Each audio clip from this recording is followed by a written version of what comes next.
Hello friends, Vardhan academy में आप सभी का स्वागत है। दोस्तों, कई लोगों ने मुझे कमेंट किया था कि सर केवीएस पीआरटी के लिए बुक सजेस्ट कर दीजिए। ठीक है, तो उसी से संबंधित ये वीडियो आपकी आज होने वाली है। इसमें हम आपको कुछ हर मतलब सब्जेक्ट के अकॉर्डिंग आपको बताएंगे कि किस किस बुक से आप तैयारी करेंगे जिससे आपका केवीएस के पीआरटी का जो पेपर है वो आसानी से क्लियर हो सके। ठीक है, तो चलिए आज की वीडियो स्टार्ट करते हैं। सबसे पहले थोड़ा सा सिलेबस और पैटर्न देख लेते हैं। 20 नंबर्स में आप लोगों को पता ही होगा कि 180 अंक। ठीक, इस बार जो आपका परीक्षा होगी वो 180 मार्क्स की होगी। ठीक है, 180 मार्क्स की होगी, जिसमें 20 नंबर में आपकी हिंदी और इंग्लिश पूछी जाएगी यहाँ पर पार्ट 1 में। ठीक है, पार्ट 1 में 10 नंबर की हिंदी, 10 नंबर की इंग्लिश पूछी जाएगी। 20 नंबर्स में आपका क्या, 10 नंबर में जीए प्लस करंट अफेयर पूछा जाएगा, 5 नंबर में रीजनिंग और 5 नंबर में कंप्यूटर आपकी पूछी जाएगी। इसके अलावा 60 मार्क्स का जो सबसे इंपॉर्टेंट जो पोर्शन है वो है सीडीपी का। ये 60 मार्क्स में पूरा पूछा जाएगा। इसके अलावा जो लास्ट में है वो है सब्जेक्ट स्पेसिफिक सिलेबस। ये 80 नंबर का यहाँ पे पूछा जाएगा, 80 मार्क्स का। तो इन सबको मिला के बनेगा पूरा टोटल 180 मार्क, 180 अंक। ठीक है, तो यहाँ पे सब्जेक्ट स्पेसिफिक सिलेबस, इसमें देखिए क्या क्या चीज़ें पूछी जाएंगी। इसमें आप लोग यहाँ पे देख सकते हैं, ये पूरा यहाँ पर सब्जेक्ट स्पेसिफिक सिलेबस दिया गया है। इसमें क्या क्या है, इंग्लिश है आपका, ठीक है, हिंदी है, मैथमेटिक्स है और ईवीएस है। इसमें सबसे अच्छी चीज़ ये है कि आपको टॉपिक भी दिए गए हैं। जैसे इंग्लिश में आपको बता दिया गया है ग्रामर में क्या क्या, नाउन, प्रोनाउन, एडजेक्टिव, एडवर्ब, ठीक है, इज, आर, एम, ये सारी चीज़ें हिंदी में भी आपको बता दिया गया है, मैथमेटिक्स में भी बता दिया गया है, ईवीएस में भी बता दिया गया है। ये काफ़ी अच्छा किया है यहाँ पर, जिससे आप टॉपिक वाइज चीज़ें स्टार्ट कर मतलब तैयार कर सकते हैं। ठीक है, तो चलिए आज की वीडियो स्टार्ट करते हैं और देखते हैं कि टॉपिक वाइज मतलब जो सब्जेक्ट के अकॉर्डिंग आपको किन किन किताबों से तैयारी करनी चाहिए।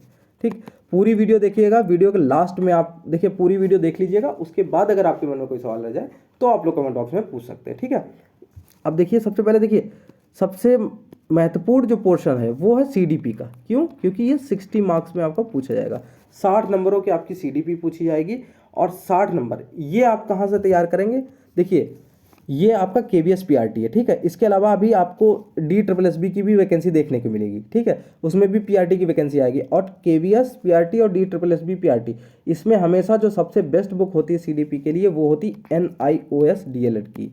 NIOS DLED की जो बुक्स चलती हैं, ठीक है, DLED में NIOS DLED वाली, वो सबसे बेस्ट होती है। अगर आपने उससे टॉपिक वाइज आपने तैयारी कर ली, देखिए सबसे बड़ी बात आप हमेशा याद रखिएगा, आप पुराने पेपर्स भी केवीएस के देख सकते हैं। जो केवीएस की जो वैकेंसी होती है उसमें सीबीएसई ये ध्यान रखता है कि जो टॉपिक्स वो सिलेबस में देता है वहीं से वहाँ क्वेश्चन पूछे जाते हैं। ठीक है, तो NIOS DLED से अगर आप तैयारी अपनी सीडीपी की करेंगे तो टॉपिक वाइज करिएगा, जो टॉपिक आपका दिया गया है सिलेबस में। ठीक है, सिलेबस आपको पता होना चाहिए कि आपका सिलेबस क्या है, उसी के अकॉर्डिंग आप लोग तैयारी करेंगे तो आप जरूर सफल होंगे। ठीक है, तो सीडीपी आपकी NIOS DLED के सिर्फ अपने जो सिलेबस में आपके टॉपिक दिए हैं उन्हीं को आप तैयार करेंगे तो आपकी पूरी क्लियर हो जाएगी 60 नंबर्स की। ठीक है, अब देखते हैं हिंदी के। हिंदी में देखिए, आप लोगों ने सब्जेक्ट स्पेसिफिक वाला जो देखा है सिलेबस पीआरटी के लिए, उसमें देखा होगा कि टॉपिक सारे आपको दिए गए हैं। तो उन टॉपिक्स को आप देख के एक अंदाज़ा लगा सकते हैं। आपके पास चाहे अरिहंत की बुक हो, चाहे आपके पास आदित्य पब्लिकेशन की हो, या फिर लूसेंट की हो, मतलब कोई भी ऐसी बुक जिसमें सारी व्याकरण वगैरह सबको दिया गया हो, वो तो कोई भी बुक होगी वो आसानी से आपके लिए, मतलब अगर उससे आप अच्छे से तैयारी कर लेंगे तो आपका हिंदी का पोर्शन आराम से क्लियर हो जाएगा 30 नंबर का। ठीक है, तो ये 60 नंबर की आपकी सीडीपी हो गई, ये NIOS DLED वाली बुक से आपका कंप्लीट हो जाएगा। टॉपिक वाइज सिर्फ टॉपिक पढ़िएगा, ये नहीं कि पूरी पूरी बुक पढ़ रहा है, नहीं तो फिर आपका ये समय बहुत लंबा समय खिंच जाएगा। ठीक है, पहली बात, उससे कोई फ़ायदा भी नहीं होगा कि आप पूरी पूरी किताब पढ़ रहे हैं। जो टॉपिक हो NIOS DLED में आपके सीडीपी के, सिर्फ वही पढ़िए। ठीक, हिंदी के लिए आपको अरिहंत, आदित्य पब्लिकेशन या फिर लूसेंट, कोई भी अगर ऐसी बुक जिसमें पूरी ग्रामर ढंग से दी गई हो उससे आप पढ़ेंगे, आपका हिंदी कवर हो जाएगा। ठीक है, फिर आया इंग्लिश। इंग्लिश 30 मार्क्स की आपकी इंग्लिश भी आएगी। इसमें भी आपको टॉपिक्स दिए गए। ठीक है, तो टॉपिक वाइज इसके लिए कुछ किताबें हैं, जैसे KD कैंपस की है या फिर पैरामाउंट की है, प्लेन टू पैरामाउंट वाली जो बुक है वो बेस्ट बुक मानी जाती है इसके लिए। आप उससे तैयारी करिए तो आपके ये 30 नंबर अच्छे से आपकी तैयारी हो जाएगी। ठीक, हालांकि देखिए, हिंदी इंग्लिश ये ऐसे टॉपिक्स हैं, इसको अगर आप लोग यूट्यूब से भी किसी भी चैनल पर, ज़रूरी नहीं है कि एक जहाँ आपको लगे कि हाँ इसने अच्छा यहाँ पे समझाया, ज़रूरी नहीं कि एक ही चैनल से सब कुछ आप पढ़ लीजिए। ठीक है, यूट्यूब को यूज़ करना सीखिए कि किस तरीके से यूज़ किया जाता है। ज़रूरी नहीं कि एक ही चैनल सारे सब्जेक्ट अच्छे से पढ़ा दे। ठीक, तो जहाँ से आपको, जैसे इंग्लिश में जैसे नाउन है, प्रोनाउन है, जहाँ से अच्छा समझाया जाए, ठीक है, उस तरीके से आप लोग पूरा टॉपिक पढ़ सकते हैं। ठीक, तो इंग्लिश भी आपका कंप्लीट हो जाएगा। इसके बाद मैथमेटिक्स का जो पोर्शन है, मैथ का जो पोर्शन है वो देखेंगे अगर आप, तो 1 to 5th में ही आपको एनसीईआरटी में मिल जाएगा, ठीक है। लेकिन देखिए कुछ लोग ये बता रहे हैं कि 6 to 8 की बुक देखिए, लेकिन मेरा ये मानना है कि आप लोग जो बुक देखिए वो 1 to 10 देखिए, ठीक है, 10th, 1st to 10th इसलिए कहा है। अब कहते हो 1st 2nd में क्या है, बहुत छोटे छोटे क्वेश्चन ऐसे बनते हैं जो डायरेक्ट पूछे जाते हैं, लोग बड़ी चीज़ें तैयार कर लेते हैं लेकिन छोटी छोटी चीज़ें जो होती हैं वो उनको नहीं पता होती हैं, ठीक है। तो इन चीज़ों पर भी फोकस करना चाहिए। देखिए 1 to 5th में कुछ नहीं होगा, एक दिन में आप बैठ के आसानी से देख सकते हैं। 1 to 5th में कुछ बहुत ज़्यादा खास है नहीं, लेकिन जो 6 to 10th का पोर्शन है, 6 to 10th, और एक और चीज़ इसमें भी सेम वही चीज़ है, जो टॉपिक्स आपको दिए गए हों, जो टॉपिक्स आपको दिए गए हों मैथमेटिक्स में, सिर्फ उन्हीं टॉपिक्स पे जो 6 to 10th में आपके जितने भी मैथमेटिक्स के जो चैप्टर्स होंगे उनको वही चैप्टर पढ़िए जो आपके सिलेबस में दिए गए हों। हर चीज़ में यही है कि चैप्टर वाइज आपको पढ़ना है, ठीक। इसके बाद ईवीएस में, ईवीएस भी आपको 3rd to 5th, ठीक है, 3rd 4th 5th में आपकी है, वो जरूर देखिएगा। इसके अलावा देखिए साफ साफ आप लोगों ने यहाँ पे पीछे यहाँ पर देखा होगा, साफ साफ लिखा है कि जो आपका स्टैंडर्ड आएगा वो 12th लेवल का आएगा, ठीक है। तो ये भी नहीं है कि 1 to 5th से ही आप काम चलाइए, ठीक, ये गलती बिल्कुल मत करिएगा। 12th लेवल का यहाँ पे लिखा है तो ये मान के चलिए कि 12th लेवल के आसपास आएगा, ठीक। तो ईवीएस में देखिए 3rd to 5th ये एनसीईआरटी की जो बुक्स हैं, एनसीईआरटी की जो बुक्स होती हैं उनको ज़रूर पढ़िएगा, उनकी बारीक चीज़ें, छोटी छोटी चीज़ें सभी को आप लोग पढ़िएगा। उसके अलावा आप देखिए बहुत से ऐसे चैप्टर होंगे जो साइंस में आपको मिल जाएंगे, जैसे फूड है, फूड में अब फूड लिख दिया, ठीक है, भोजन लिख दिया। अब भोजन में क्या है, न्यूट्रिशन भी आ सकता है, तो विटामिन और प्रोटीन ये सारी चीज़ें भी आपको साइंस में मिलेंगी, ठीक है। तो आपको देखना पड़ेगा कि कहाँ साइंस में ये चीज़ें हैं, कहाँ मतलब जहाँ भी आपको मिले। कुछ चीज़ें सोशल साइंस में मिल जाएंगी, कुछ चीज़ें आपको साइंस में मिल जाएंगी, तो वहाँ से आपको पढ़िए।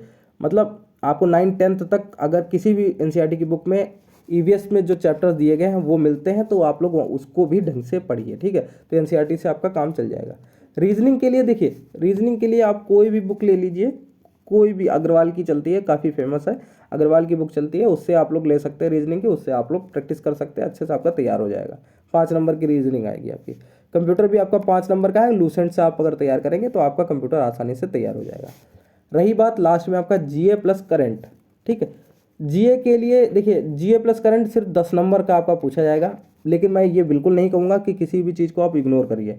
180 अंक का पेपर होगा, 4 साल से कोई वैकेंसी नहीं आई है, तो कंपटीशन बहुत तगड़ा होने वाला है, इसलिए हर एक चीज़ पर आपको ध्यान देना पड़ेगा।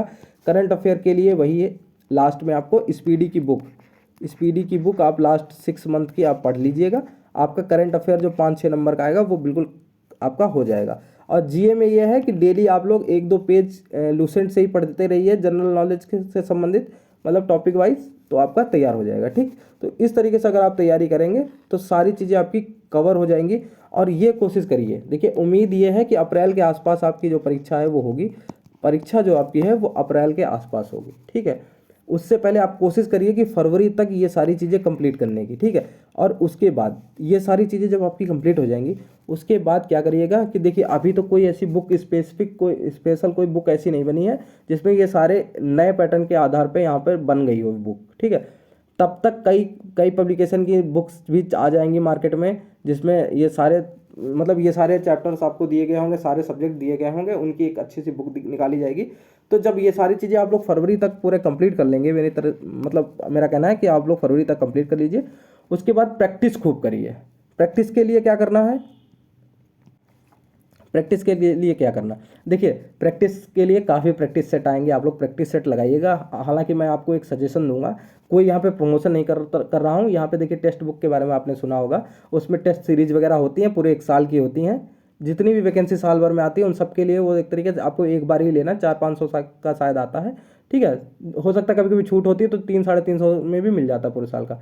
1 नंबर उसमें बिल्कुल बहुत अच्छा टेस्ट सीरीज उसमें दी जाती है, तो उससे आप लोग कर सकते हैं। वो आपको ओवरऑल सस्ता पड़ेगा अगर साल भर के हिसाब से देखो, क्योंकि कई वैकेंसीज में वो काम आ जाता है, ठीक है। अदरवाइज आपके पास कई पब्लिकेशन के आपको प्रैक्टिस सेट तो मिल ही जाएंगे, आप लोग मार्केट से ले सकते हैं। खूब प्रैक्टिस करिए, प्रैक्टिस सेट का भी काफ़ी असर यहाँ पे होगा, ठीक है। तो दोस्तों उम्मीद है आपको सारी चीज़ें क्लियर हो गई होंगी। अब भी अगर आपके मन में कोई सवाल रह जाता है कि बुक से संबंधित या केवीएस पीआरटी से संबंधित कोई भी जानकारी चाहिए हो, ठीक है, तो वो आप लोग कमेंट बॉक्स में पूछ सकते हैं। मैं भी क्लासेस स्टार्ट करूँगा जल्द ही, वो उसके बारे में मैं अगली वीडियो में आपको जानकारी दे दूंगा पूरा किस तरीके से और कौन कौन सी चीज़ें मैं पढ़ाऊंगा। सारी चीज़ें मैं नहीं कंप्लीट करवा पाऊंगा, मैं आपको पहले से ही बता रहा हूँ, लेकिन कुछ चीज़ें लगभग 150 अंकों के आसपास, ये मान के चलिए कि 140 120 नंबर के आसपास का पोर्शन मैं आपको क्लियर करवा सकता हूँ, ठीक है। तो दोस्तों आज की वीडियो में सिर्फ इतना ही, मिलते हैं अपनी नेक्स्ट वीडियो में, तब तक के लिए नमस्कार।